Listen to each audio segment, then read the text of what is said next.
भाई गाय को माँ कहा जाता है और सांप को शिव, हाथी को गणेश और बंदर को हनुमान और को विष्णु का अवतार कहा जाता है। तो भाई अब इसको धर्म कहें या चिड़ियाघर। मैंने हिंदू धर्म के देवी देवताओं के प्रति गलत टिप्पणी करके वीडियो बनाई थी और मैं कान पकड़कर आप लोगों से क्षमा चाहता हूं कि हिंदू समाज के सभी लोगों को, जिन लोगों को ठेस पहुंची है, उन लोगों से मैं कान पकड़ के माफ़ी मांगता हूं कि आगे से ये गलती नहीं होगी। और भारत राष्ट्र सेना और हिंदू लीगल सेना ने मुझे माफ़ कर दिया है और आप भी मुझे माफ़ करें, आगे से ये गलती नहीं होगी।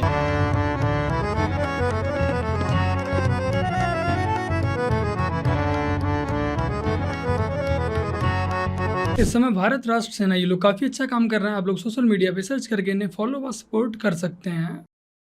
तो रावड़ा मेरे प्यारे भाइयों की हलचल मजा में एक बार फिर से सबका स्वागत है अपने चैनल सैफरॉन पैट्रियट में। और मैं आपका वही दुर्गेश लेकर आ चुका हूँ एक और नई वीडियो। मैं करता हूँ, भगवान को गाली देता हूँ तो मुझे भगवान दंड देगा? अरे मैं इसलिए उनके अपमान करूँ देवी देवताओं का, इसलिए बोलता हूँ गाली गलौच मैं बहन एक करता हूँ उनकी कि वो कभी तो आएगा जमीन पे उतर के जो मेरे को दंडित करेगा। अब इसके कहे अनुसार कोई कट्टर हिंदू इसकी बातों से मोटिवेट होकर बाबा साहब की माँ बहन एक करने लग जाए तो बुरा थोड़ी मानना चाहिए इसे। इसकी बुद्धिमत्ता के हिसाब से सेकुलर होने का मतलब तो यही है कि एक दूसरे की आस्था पर गाली गलौच करो। अगर यही सिखा के गए बाबा साहब तो एक काम करो, एक पार्टी सुबह उठकर अम्बेडकर को गाली दो और दूसरी पार्टी भगवान को। इसी से आएगी क्रांति। यही करने से आपसी एकता बढ़ेगी, भाईचारा बढ़ेगा, देश विकास करेगा। इसने कहा मैं भगवान को गाली देता हूँ और वो मुझे नहीं रोक पाते, इसका मतलब भगवान नहीं है। तो अब तू मुझे एक बात बता, बाबा साहब की मूर्ति टूटने पर वो खुद अपनी मूर्ति नहीं बचा पाते, तो अब तेरे हिसाब से उनके अस्तित्व को भी नकार देना चाहिए सारे हिंदुओं को। सारा मुद्दा ही आस्था का है। मूर्ति टूटने पर तेरी आस्था को चोट लगती है ना? अरे क्यों लगती है? मूर्ति ही तो है पत्थर की, टूटने दे। नहीं, कैसे टूटने दे बाबा साहब की मूर्ति? मतलब तेरी आस्था आस्था और हिंदू की आस्था मजाक। यही एजेंडा चल गया है आजकल। कुछ दोगले भगवान को गाली देके अपना धंधा चमका रहे हैं और हिंदू ये मानकर सोया पड़ा है कि कलयुग है भाई, क्या ही करें, क्या करें? अबे भूत बनाओ ऐसों को,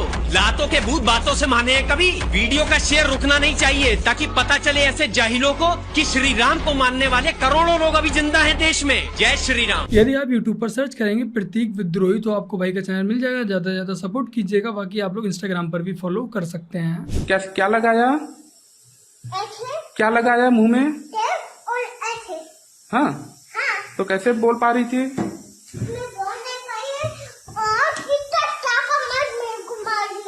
हाँ, यानी कि इस बात को स्वीकार करते हो कि आपकी मम्मी यानी कि प्रिंसिपल ने बच्ची के हाथ पे मारा छड़ी से, बच्ची के मुंह में टेप भी लगाया। लेकिन ये कहाँ तक सही है यार कि आप बच्ची के हाथ पे मारोगे? 3-3.5 साल की बच्ची है, बहुत छोटी बच्ची है। और बच्ची के मुंह में टेप कौन लगाता है? आप भी स्कूल पढ़े होगे, हम भी स्कूल पढ़े, हमारे टीचर्स ने कभी ऐसा किया? काम से आके पूछा बेटा हाथ कैसे लगा है, तो मिस ने मारी है। और कैसे क्या किया है? टेप लगा दिया है। और क्या बोली? मैं राधे राधे बोल रही थी तब वो टेप लगा के खींचा जोर से।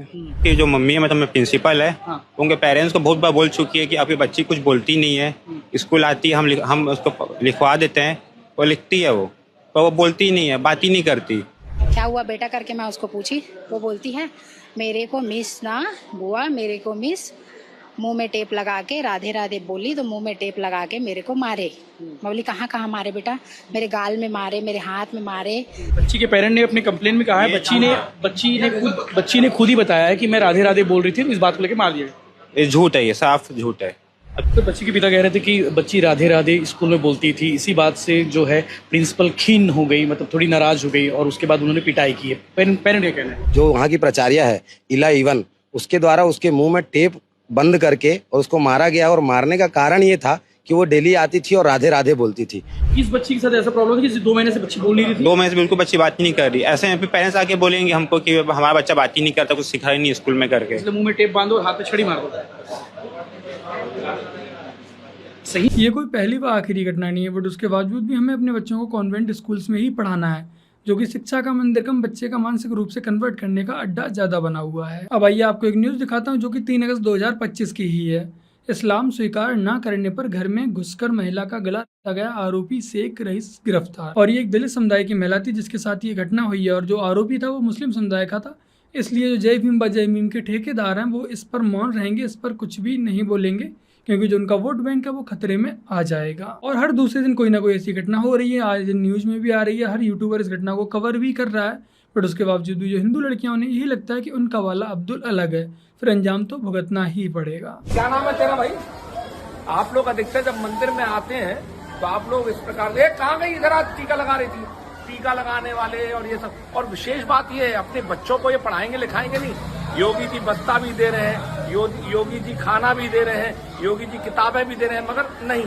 और इनके पापा नहीं दिखते हैं जिन्होंने इनको पैदा करके इनके घर रहती। अभी देखा, मैंने कहा वीडियो बना देता हूँ, तेरी व्यथा जो है, तेरी जो बात है वो सरकार तक पहुंच जाए। ये देखिए पूरा जमघट लेके बैठे हैं। और ये सब आप विश्वास कीजिएगा, आदमी कहाँ है तुम्हारे सारों के? क्यों भाई है जी, क्या नाम है तेरा? हमारे आदमी है ही नहीं, नाम ही नहीं है, बताइए, इसका नाम ही नहीं है। और आप लोग यहाँ पे, और आप लोग इनको जो है, इसका नाम ही नहीं है, और दान दे के जाते हैं। आप लोग सोचते हैं आपका बड़ा कल्याण होगा। इनके ऊपर जो भगवान ने कृपा करी है, ये मान के चलिए कि इनकी कृपा आपके ऊपर हो जाएगी, आपके परिवार को हो जाएगी। कृपया करके सोचिए, विचारिए। मैं तो पस्त हो गया हूँ। स्थानीय प्रशासन भी, पुलिस वाले कहते महाराज जी कोई अभद्रता का वो लगा देगा, तो इस कारण से हम इनको हटा नहीं पाते, तो वो भी थोड़े से बेचारे परेशान। आप लोग तो चिंता कीजिए, आप लोग तो इनको थोड़ा सा सोचिए इनका। तुम्हारा क्या नाम है भाई?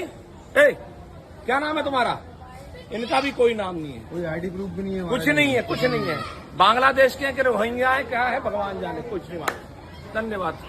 यदि आपको मंदिर के बाहर ऐसे लोग नजर आ रहे हैं जिनमें छोटे छोटे बच्चे भी शामिल हैं, या फिर ये ट्रैफिक पे आपसे भीख मांगते हुए भी आपको ये नजर आएंगे, तो कृपया करके इन्हें अवॉइड करें और इनसे उचित दूरी बनाकर रखें। चलिए बाकी का आइए अब आपको चमचों से मिलाते हैं जिनने चमचागिरी में PhD की डिग्री हासिल कर रखी है। खराब रोड पे चलिएगा लेकिन वोट तेजस्वी यादव को दीजिएगा। हाँ सर, यादव लवर रोड पे चल नहीं पा रहा है, देख लीजिए ये हालात है। देखिए कार जो है रोड पे चल नहीं पा रहा है, बालू है ना ईंटा है, कुछ ना सर। एक इतना परेशानी है कि कोई हिसाब नहीं। तेजस्वी यादव का विधानसभा क्षेत्र है, 10 साल से विधायक है, लालू राबड़ी यहाँ की विधायक रही है, तो क्या कहिएगा इस बार जो है तेजस्वी यादव को फिर से वोटिंग कर रहे हैं क्या? एकदम देंगे सर तेजस्वी यादव को। जी तो उनसे गिला शिकवा नहीं है, रोड खराब है उसके हाँ लिए? नहीं सर, तेजस्वी यादव को ही वोट एकदम तेजस्वी यादव। बदलना नहीं है? नहीं सर, नहीं क्या है, खराब रोड पे चलिएगा लेकिन वोट तेजस्वी यादव को दीजिएगा। हाँ सर, यादव लवर तेजस्वी यादव को। हाँ। रोड से मतलब नहीं है ना। मेरा बस इतना ही कहना है, जब तक बिहार की जनता अपनी जाति का नेता देखकर वोट करती रहेगी, तब तक तुम्हें ऐसे ही दूसरे राज्यों में काम ढूंढने के लिए, मजदूरी करने के लिए जाना पड़ेगा। बनारस से बताइए। और मेरी जान है साइकिल, और मेरी जान है साइकिल, ये दिल कुर्बान है साइकिल, साइकिल का दीवाना हिंदुस्तान है। इसको ना डीजल पेट्रोल चाहिए, चलने के लिए ना माहौल चाहिए। मजदूरों गरीबों की पहचान बनी है, अखिलेश यादव की शान बनी है। अरे मेरी जान है साइकिल। खैर चचा का पूरा जीवन ही साइकिल पर चलते हुए ही बीत गया, तो अब इसमें इनकी कोई गलती नहीं है। क्योंकि पूरे देश में तुम पैदल चले, पैदल चलने के बाद पूरे देश में आज पार्टी कहाँ खड़ी है? मध्य प्रदेश में एक सीट नहीं, और तुम अपने आप को रेस का घोड़ा कहते हो। अरे कितने बार तुम रेस हार चुके हो, ईवीएम को दोष देते हो और अपने आप को रेस का घोड़ा कहते हो। अपने से बड़ी उम्र के लोगों, जो तुम्हारे पिता के साथ जिन्होंने काम किया, तुम्हारी पिता के उम्र के हैं, किसी को बारात का घोड़ा कहते हो, किसी को लंगड़ा घोड़ा कहते हो। तुम्हें शर्म नहीं आती? और तुम बारात का घोड़ा क्या जानो कैसे चलता है, क्योंकि तुम्हारी तो बारात ही नहीं निकली। सब कुछ सही था, बस लास्ट वाली लाइन नहीं बोलनी चाहिए थी, चमचे से दिल पर ले जाएंगे।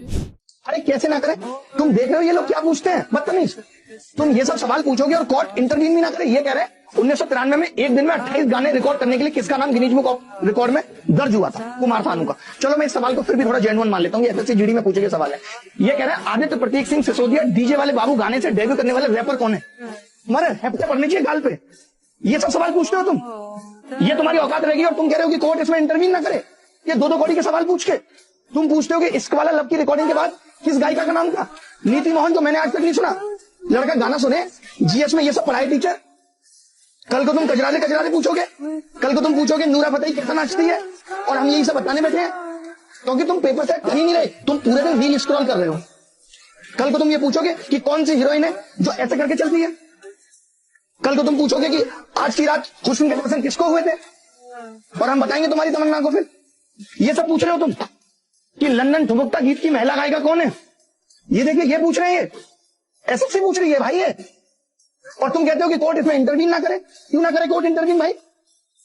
क्या यही है हमारे देश की नई शिक्षा नीति, जहां पर डीजे वाले बाबू गाने से डेब्यू करने वाले रैपर का नाम पूछा जा रहा है। बाकी का मैंने एसएससी के ऊपर एक पूरी डिटेल में वीडियो बनाई है, आप लोग चैनल पर जाकर एक बार इस वीडियो को बस देखिएगा। तो बस मेरे प्यारे भाई बहनों, आज की अपनी इस वीडियो में इतना ही। वीडियो को लाइक शेयर कमेंट और अपने चैनल को सब्सक्राइब ऐसे कर लीजिएगा। चलिए फिर मिलते हैं एक और नई वीडियो के साथ, तब तक के लिए जय हिंद, वंदे मातरम, जय श्री राम।